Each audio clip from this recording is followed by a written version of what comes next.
ಉಳಿದ ಅನ್ನದಿಂದ ನೀವು ಈ ಥರ ಬ್ರೇಕ್ಫಾಸ್ಟ್ ಅಥವಾ ಟಿಫಿನ್ಗೂ ಸೈ ಎನ್ನಿಸುವ ರೆಸಿಪಿಯನ್ನು ಮಾಡಿ. ಎಲ್ಲರಿಗೂ ನಮಸ್ಕಾರ. ನಾನು ಚಂದ್ರಿಕಾ ಅನ್ನಪೂರ್ಣಿ ಕಿಚನ್ಗೆ ನಿಮ್ಮೆಲ್ಲರನ್ನು ಪ್ರೀತಿಯಿಂದ ಸ್ವಾಗತಿಸ್ತಾ ಇದ್ದೇನೆ. ಊರಗ್ಲೆಲ್ಲ ಸೊಲ್ಮೆಲು ಯಾನು ಚಂದ್ರಿಕಾ ಅನ್ನಪೂರ್ಣಿ ಕಿಚನ್ಗೆ ನಿಗ್ಲೆ ಮಾತರೆಲ್ಲ ಮೂಕಿಡು ಎತ್ಕೊಂಡ್ಬರ್ಲೆ. ರಾತ್ರಿ ಒರಿದಿನ ನುಪ್ಪು ಇತ್ತಂಡ ಐಟು ನಮ ಕಾಣೆ ತಿಂಡಿಗ್ಲಾಪುಣು ಅತನ ಜೋಕ್ಲಿಗೆ ಇಷ್ಟ ಆಪಿನ ಟಿಫಿನ್ಗೆ ಒಂಜಿ ರೆಸಿಪಿ ಮಲ್ಪುಗ ಕಡೆ ಮುಟನಿಗ್ರೋ ಸ್ಕಿಪ್ ಮಲ್ಪೊಂದಿತ್ತುಲೆ. ಮುಲ್ಪ ಏನು ಬೊಳಂತೆ ಉನ್ಪುದೆ ತೊಂದೆ ರಡ್ಡು ಕಾಯಿ ಮುಂಚಿ ಮೂರ್ದಿ ಒಂಜಿ ಲಿಂಬೆ ಬೊಕ ಬೇರ್ ಸೊಪ್ಪು ಬೊಕ ಚೂರು ಉದ್ದಬೇಳೆ ಚೂರು ಕಡಲೆಬೇಳೆ ಚೂರು ನೆಲಕಡಲೆ ಬೊಕ ಒಂಜಿ ಕೆಂಪು ಮುಂಚಿನ ಕಟ್ ಮಲ್ತದಿ ಇಲ್ಲಿ ನಾನು ಬೆಳ್ತಿಗೆ ಅನ್ನ, ಆಮೇಲೆ 2 ಕಾಯಿ ಮೆಣಸು, 1 ನಿಂಬೆ ಹಣ್ಣು, ಸ್ವಲ್ಪ ಕರಿಬೇವಿನ ಸೊಪ್ಪು, ಆಮೇಲೆ ಅರ್ಧ ಚಮಚದಷ್ಟು ಉದ್ದಿನಬೇಳೆ, ಕಡಲೆಬೇಳೆ, ನೆಲಕಡಲೆ, ಆಮೇಲೆ 1 ಕೆಂಪು ಮೆಣಸನ್ನು ತಗೊಳ್ತಾ ಇದ್ದೇನೆ.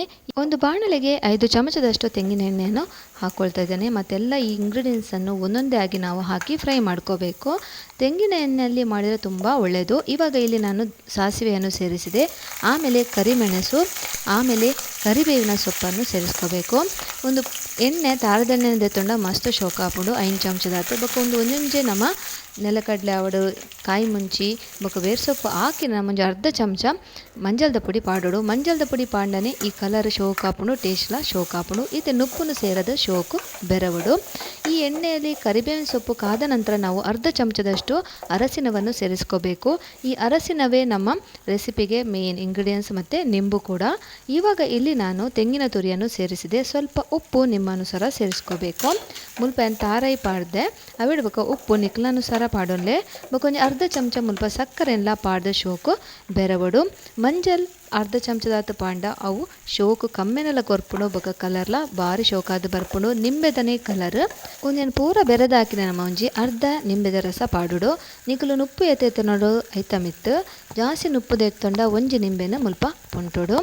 ಇಲ್ಲಿ ನೀವು ಎಷ್ಟು ಅನ್ನವನ್ನು ಬಳಸ್ತೀರಿ ಅಷ್ಟೇ ಪ್ರಮಾಣದಲ್ಲಿ ಲಿಂಬೆ ರಸವನ್ನು ಸೇರಿಸ್ಕೋಬೇಕು. ನಾನು ಸ್ವಲ್ಪ ತಗೊಂಡಿದ್ದೇನೆ 3 ಪ್ಲೇಟ್ ಆಗುವಷ್ಟು. ಅದಕ್ಕೆ ದೊಡ್ಡ ನಿಂಬೆಯ ಅರ್ಧದಷ್ಟು ನಾನು ರಸವನ್ನು ಹಿಂಡಿ ಚೆನ್ನಾಗಿ ಮಿಕ್ಸ್ ಮಾಡಿ 2 ನಿಮಿಷ ಇದನ್ನು ಮುಚ್ಚಿ ಇಡಬೇಕು ಲೋ ಫ್ಲೇಮಲ್ಲಿ. ಒಂದು 2 ನಿಮಿಷ ಮುಚ್ಚಳ ಮುಚ್ಚಿದು ಲೋ ಫ್ಲೇಮಡು ದೀವಡು. ಈತೆ ತುಲೆ ನಮ್ಮ ಗ್ಯಾಸನ್ನು ಬಂದ್ ಮಲ್ಪುಗ 2 ನಿಮಿಷ ಹಾಕಿನ. ಇವಾಗ ನಾವು ಗ್ಯಾಸನ್ನು ಬಂದ್ ಮಾಡಬೇಕು 2 ನಿಮಿಷ ಆದ ನಂತರ. ನೀವು ಇನ್ನೂ ನನ್ನ ಚಾನಲಿಗೆ ಸಬ್ಸ್ಕ್ರೈಬ್ ಮಾಡದಿದ್ದರೆ ಸಬ್ಸ್ಕ್ರೈಬ್ ಮಾಡಿ. ಈ ರೆಸಿಪಿ ಹೇಗೆ ಆಯಿತು ಅಂತ ಕಮೆಂಟ್ ಮಾಡಿ, ಲೈಕ್ ಮಾಡಿ, ಹಾಗೆ ನಿಮ್ಮ ಫ್ಯಾಮಿಲಿ ಫ್ರೆಂಡ್ಸ್ನವರ ಜೊತೆ ಶೇರ್ ಮಾಡ್ಕೊಳ್ಳಿ. ಲೆಮನ್ ರೈಸ್ ಎಷ್ಟು ಚೆನ್ನಾಗಿ ಬಂದಿದೆ ನೋಡಿ. ನಿಕಲು ನನ್ನಲ್ಲ ಎನ್ನ ಚಾನಲ್ಗೆ ಸಬ್ಸ್ಕ್ರೈಬ್ ಮಲ್ದಿ ಜನ ಸಬ್ಸ್ಕ್ರೈಬ್ ಮಲ್ಪಲೆ ನಿಕಲ ಫ್ಯಾಮಿಲಿ ಫ್ರೆಂಡ್ಸ್ನಗಳಿಗೆ ಶೇರ್ ಮಲ್ತೊನ್ಲೆ ಅಂಚನೆ ಇಷ್ಟಾಂಡ ಲೈಕ್ ಕಮೆಂಟ್ ಮಲ್ಪರೆ ಮರಪೊಡ್ಚಿ. ಲೆಮನ್ ರೈಸ್ ಕಲರ್ಲ ಟೇಸ್ಟ್ಲ ಅಂಚನೆ ತೂನಗನೆ ಮಸ್ತ್ ಶೋಕ ಅದು ಬೈದನು ತಿನ್ನಿರೆಗ್ಲ ಅದೇ ಖುಷಿ ಹಾಪುಂಡು. ಲೆಮನ್ ರೈಸ್ ಇದು ಕಲರ್ ಆಗಲಿ ಟೇಸ್ಟ್ ಆಗಿ ತುಂಬ ಚೆನ್ನಾಗಿ ಬಂದಿದೆ. ಖಂಡಿತ ಟ್ರೈ ಮಾಡಿ. ಎಲ್ಲರಿಗೂ ಧನ್ಯವಾದ.